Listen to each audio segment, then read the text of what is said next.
Rylan, Tibbett, Daxon Vale, Elsie Dorn, Marcus Kane, and Ren Selby all played their parts beneath the radar till one stolen phone shattered their perfect operation and set in motion a manhunt that would expose the UK's biggest MDMA empire. In a quiet industrial park outside Leeds, tucked between a timber yard and a discount carpet outlet, a small warehouse with a faded Tibbett Plastics Limited sign looked no different than any other supplier in the area. Inside, however, was the beating heart of one of the most sophisticated MDMA smuggling operations in the United Kingdom's history. At the center of it all was Rylan Tibbett, a 37-year-old businessman with no criminal record, no debts, and no online footprint beyond the bare minimum. His face was never in the tabloids, his voice never recorded. To the public, he was just another small business owner trying to survive in post-Brexit Britain. But behind the metal shutter doors, Rylan had created an empire built on chemistry, logistics, and silence. Rylan didn't do street deals or work with unstable criminals. He handpicked for individuals he believed were incapable of error, each bringing a specific expertise to the operation. Daxon Vale, once a top-tier biochemist, until a dismissed assault charge cost him his research position, was the one who made the product. His lab was hidden beneath an abandoned veterinary clinic on the outskirts of Wakefield. There, surrounded by dead equipment and peeling paint, he cooked MDMA with such purity that it could pass any European testing standard. Elsie Dorn, Rylan's logistics expert, had previously worked for HM Revenue and Customs. She walked away with a pension and a Rolodex of secrets. Her role was crucial. She designed shipping routes using legitimate commercial accounts, masking illegal activity behind layers of fake invoices and obscure customs classifications. Her background allowed her to understand every inspection loophole and how to time their movements around peak hours to reduce scrutiny. Then there was Marcus Kane, a former truck rally driver turned logistics operator. Marcus didn't ask questions. He transported the modified goods across the UK and into Northern Europe. He didn't know the formula or the source. All he knew was the weight, the route, and how to drive fast and quiet through back roads that didn't trigger license plate scans. With custom-built compartments, inside truck panels, and magnetic seals designed to evade canine detection, Marcus moved millions of pounds worth of narcotics without ever making eye contact with the product. The method was simple but nearly flawless. The MDMA was shaped and melted into parts used in brightly colored plastic furniture, small table legs, screw-in caps, toy panels. Daxon would mold the pure MDMA into the plastic itself, using additives that allowed the pieces to be indistinguishable from standard manufacturing products. The team then packaged them with real parts and sealed them under legitimate company branding. These shipments went out weekly to distributors in the UK and Netherlands, sometimes even slipping through as donations to schools and NGOs. By late 2022, the team had moved nearly 12 tons of MDMA through this process. At street level, that equated to more than £300 million in pure profit. No guns were used. No bodies dropped. There was no digital trail. Rylan kept everything analog, notes burned after reading, conversations spoken in wind-blown areas, and no mobile phones allowed near the lab or the warehouse. His control was so total that even his team didn't know where the profits were being stored. Some believed he invested in offshore assets through silent partnerships. Others thought he kept the money hidden in climate-controlled vaults deep in rural estates, but no one asked questions. That was part of the code. There were no mistakes. Not yet. No surveillance footage. No leaks, and no idea from law enforcement that something this large was growing beneath their feet. Rylan believed the key to success was simplicity. Use old systems, move slow, and keep circles tight. It worked longer than it should have. But what Rylan didn't know was that one new hire would soon unravel it all. Not through betrayal, not through violence, but through the smallest oversighted name on a clipboard he never thought to check twice. The day Ren Selby walked into Tibbett Plastics as a warehouse assistant. No one paid much attention. She was quiet, average in height, and carried a backpack with worn straps. Her paperwork was clean, her background check cleared. She was placed through a temp agency that handled seasonal hires. She was assigned to the packing section, sorting orders and labeling outgoing shipments.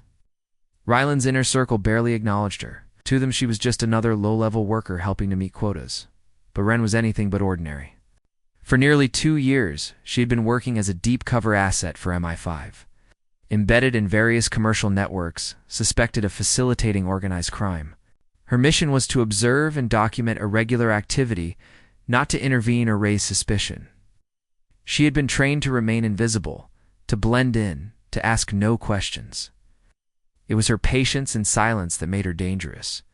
From the beginning, something about the factory operations struck her as strange. There were too many locked doors for a plastic molding facility. Too many shifts running during hours that didn't match standard commercial deliveries. She noticed how certain pallets were handled only by a select group of employees, never the regular staff. Those pallets were color-coded differently and always disappeared from the loading bay quicker than the others. Often with no entry in the digital logs, Wren began making quiet observations. She took photos using a pinhole camera embedded in her jacket's zipper. She recorded timestamps of suspicious activities and memorized van registration plates. Her reports were sent in encrypted form every Sunday night from a burner device hidden in the lining of her locker. Over time, patterns began to form. Shipments left the factory every 9 days. The trucks used were leased under shell companies, registered to fake addresses. One truck in particular, driven by a man she later identified as Marcus Kane, had come back twice with modified rear panels.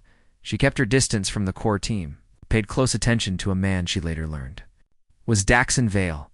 He never interacted with regular employees. He wore the same black fleece every day and came and went through a separate entrance.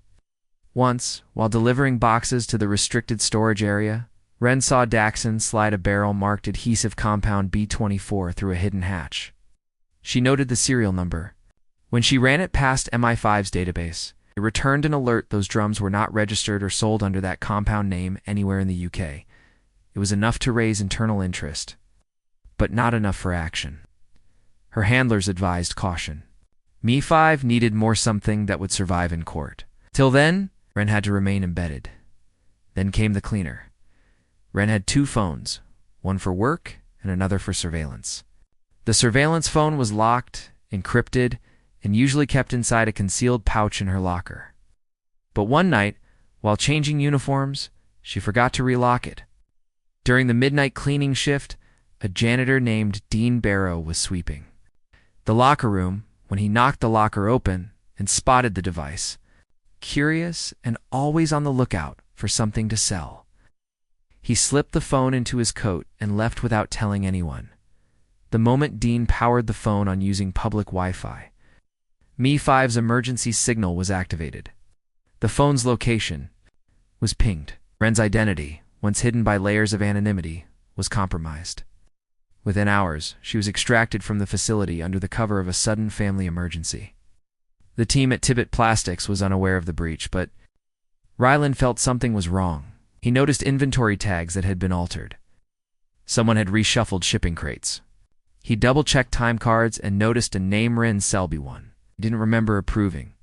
He called an emergency meeting with Elsie and Daxon. No one had verified Wren. The agency had sent her, and she had slipped through every vetting protocol. The foundation of his perfect operation had been cracked open not by force, not by betrayal, but by a single forgotten oversight. The cleaner had stolen more than just a phone. It accidentally detonated a chain reaction that would collapse the entire empire. The early morning raid came just before sunrise. Coordinated sweep executed by MI5, the National Crime Agency. And regional police forces hit 4 key locations simultaneously: Tibbett Plastics in Leeds, the secret lab under the veterinary clinic in Wakefield, Elsie Dorn's flat in Salford, and a secondary warehouse in Liverpool. The teams moved fast, precise, and silent, knowing that even a few seconds' warning could allow crucial evidence to be destroyed. But the most important target wasn't a place, it was a person. Rylan Tibbett had vanished hours earlier. The factory agents cut power before entering. With flashlights and body cams active, They pushed through the warehouse floor, unlocking hidden compartments and sealed doors with special access tools. In one back room labeled as a storage closet, they discovered a false wall. Behind it was the adhesive room, a seemingly standard storage area filled with large drums and crates. But within a hollow panel, they found the black drive, the overlooked backup hard drive that Rylan had stashed months ago in case of a system failure. It was dusty and unlabeled, but it contained everything investigators needed: ledgers, export logs, encoded payslips, and shipment coordination files, tied directly to the names of fake businesses used as fronts across Europe simultaneously. The task force raided the underground lab. Daxon Vale had already begun to destroy evidence, pouring acids onto documents and equipment. The lab reeked of burned chemicals and melted plastic. He made it to the circuit breaker panel in an attempt to short the system, but officers tackled him before he could complete the process. Evidence littered the counters: beakers, molds, custom tools for embedding MDMA into polymer solutions. The machines were still warm. Back in Salford, Elsie Dorn tried to fight her way out. She had begun dissolving paperwork in a bathtub filled with corrosive fluid, but misjudged the fumes. When the agents broke through her door, they found her unconscious, hands red and blistered. Her laptop, half melted, was still open, running a shredding software that failed to complete before the hard drive was yanked. The Liverpool location was the least guarded. A smaller storage unit filled with old crates and records. It turned out to be a treasure trove of historical ledgers, proof that Tibbett Plastics had been involved in backdoor shipments years before even Wren was planted. There were customs tags with fake serial numbers and printouts of signatures forged from real officers' names. As all this unfolded, Rylan remained missing. He had left the factory before midnight, changed vehicles 3 times, and gone completely off-grid. For 11 days he became a ghost. No phone pings, no credit card use, no contact with his crew. He hid in an abandoned barn near Ripon, miles from any surveillance. He lived off pre-packed rations and rainwater, convinced he could outlast the storm. But what Rylan didn't know was that MI5 had traced the voicemail he left for Marcus too. Weeks earlier, casual recording instructing a change in shipment routes. The call was never meant to be found. But forensic teams had extracted it from Marcus's seized phone. The metadata from that voicemail revealed Rylan's approximate location when it was made, armed with that lead. Drones equipped with thermal imaging scanned the rural countryside. Late one evening, a heat signature was picked up in a structure, listed as abandoned. A tactical team moved in swiftly, finding Rylan asleep in a pile of blankets, barefoot, disheveled, and weak. He didn't resist. He simply stared blankly as they handcuffed him and walked him into the back of the van. His empire had crumbled around him, his lab destroyed, his allies captured, his secrets exposed in less than 2 weeks. What had been the UK's most efficient and invisible MDMA smuggling network was dismantled. Not with gunfire, not with violence, but with silence, patience, and one overlooked phone left in the wrong locker. The fall was fast, and it was final. The trial took place at the Crown Court in London, where heavy security and packed media galleries surrounded the proceedings. Public curiosity surged as new details emerged daily. Rylan Tibbett, once the ghost-like mastermind who ran an invisible empire, now sat quietly behind a glass partition, dressed in a dark suit and flanked by his legal team. No emotion showed on his face as prosecutors laid out a mountain of evidence collected during the months-long investigation. But everyone in the courtroom knew this wasn't just about drugs. This was about the exposure of a criminal enterprise, so advanced that it had embarrassed multiple government agencies. Prosecutors painted a clear and devastating picture.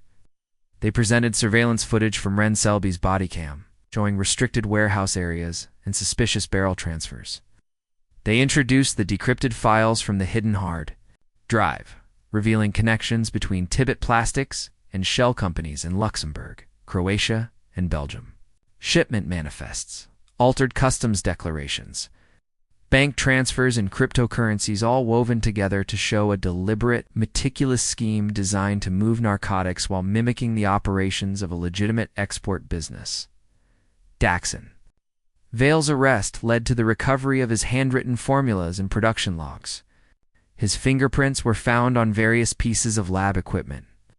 Under pressure, and with the threat of a life sentence, he entered a plea deal. In exchange for a reduced sentence, he provided a full confession and demonstrated how the MDMA was embedded into the polymer mixture, fooling standard detection tools. His testimony stunned jurors and painted Rylan as the one who orchestrated every single detail, down to the timing of lab batches and the angle of the molded furniture legs. Elsie Dorn's defense tried to argue coercion, claiming she was manipulated into helping through emotional blackmail. But her digital signature appeared on too many fake invoices. Emails between her and Rylan Rowe, covered from cloud backups, included discussions about bribe amounts, inspector routines, and preferred shipping routes. Her decades of customs experience had been weaponized, and the court didn't buy her plea for sympathy. Marcus Kane was the least involved in the planning stages, but the evidence against him was visual and damning. Dashcam footage showed him making modified deliveries. He was recorded speaking to border officials using fake names and transporting shipments that didn't match their listed cargo, though he claimed ignorance about the exact contents of the truck. Prosecutors proved he was paid bonuses after each delivery, payments tracked to offshore accounts set up in his wife's name. The jury deliberated for less than 2 days. Rylan Tibbett was found guilty on all major counts: drug trafficking, conspiracy to defraud customs authorities, money laundering, and operating a criminal enterprise.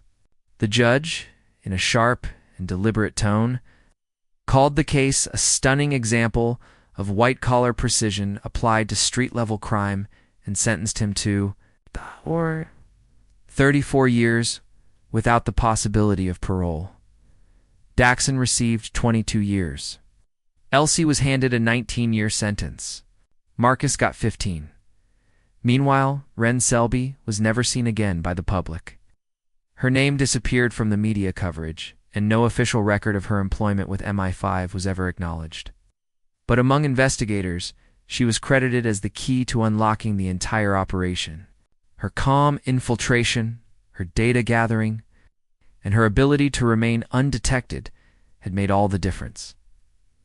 After the arrests, the street-level MDMA supply dropped sharply. Clubs and dealers reported shortages, and prices spiked overnight. Rival gangs attempted to fill the gap, but none had the infrastructure or expertise the Tibbett syndicate had perfected. Still, new names began to surface in encrypted forums, whispering of labs in southern Europe that mirrored Rylan's methods too closely to be coincidence. Some believed a blueprint had been passed on before his arrest. Others believed one of his crew had quietly escaped and restarted the network abroad. But within the UK, the Tibbett era had ended, and it had ended because of one forgotten phone, one stolen moment, and one mistake too small to notice until it was far too late.